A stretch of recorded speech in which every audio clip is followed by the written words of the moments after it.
आज मैंने एक कहानी पढ़ी। कहानी कुछ यूँ है कि गांव में एक विद्वान रहता था। बहुत समझदार था, काफ़ी विषयों पर उसको जानकारी थी, देश विदेश में घुमा हुआ था, तो समझ अच्छी तरह डेवलप हो चुकी थी। सो गांव वाले जब भी कोई परेशानी लेके उसके पास आते तो वो अपनी समझ से उसको सॉल्व कर देता था, हल दे देता था। तो सब लोग उसकी बहुत इज्जत करते थे। साथ ही साथ वो नौजवानों को आगे बढ़ाने का भी काम करता था, उनको प्रेरित करता था कि वो भी कुछ सीखें और आगे बढ़ें। तो इसी क्रम में उसने कई नौजवानों को आगे बढ़ाया। एक नौजवान ऐसे ही कुछ हासिल करके आगे बढ़ गया। एक दिन वो गांव में वापस आया और गांव वालों से बोला कि मैंने पूरी दुनिया घूम ली है, मुझ में बहुत समझदारी है और मैंने क्या क्या नहीं देखा अपने जीवन में, और मुझसे बड़ा विद्वान अब इस गांव में नहीं, और जो थे वो भी मेरे आगे अब कुछ नहीं। खैर वो रोज़ ऐसी बातें करता, गांव वाले सुनते रहते। एक दिन गांव वाले बड़े परेशान हो गए उसकी रोज़ रोज़ की ये बातें सुन के। तो वो उस पुराने विद्वान के पास गए और बोले कि महाराज, रोज़ ऐसी बातें होती हैं, हमें समझ में नहीं आ रहा कि हम क्या करें, अब हम पक चुके हैं सुन सुनकर।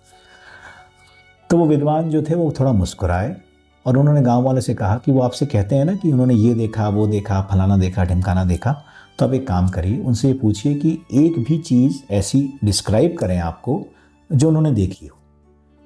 ऐसी कोई पहाड़, नदी, कोई भी जगह जिसको वो डिस्क्राइब कर सकें, बता सकें कि मैंने ये देखा। तो गाँव वालों ने बात सुनी और वो उस नए विद्वान की ओर चल दिए।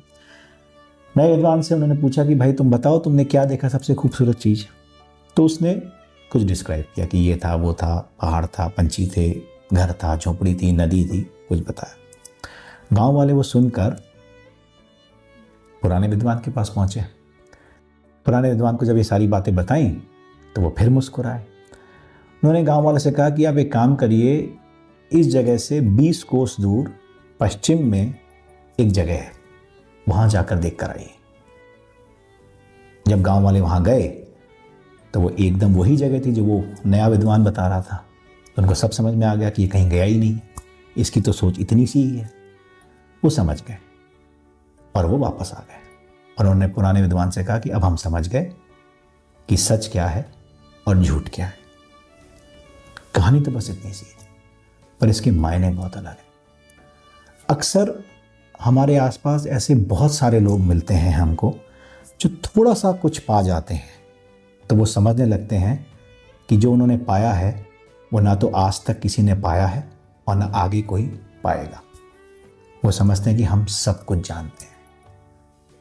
तो मेरा मानना यह है कि जो ये कहता है ना कि वो सब कुछ जानता है और सबसे अच्छा है, वो वाकई में कुछ नहीं जानता। और जो ये कहता है या दिखाता है कि मैं कुछ नहीं जानता, वो बहुत कुछ जानता है।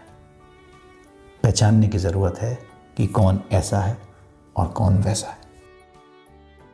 बहुत बहुत धन्यवाद सुनने के लिए। नमस्कार, जय हिंद।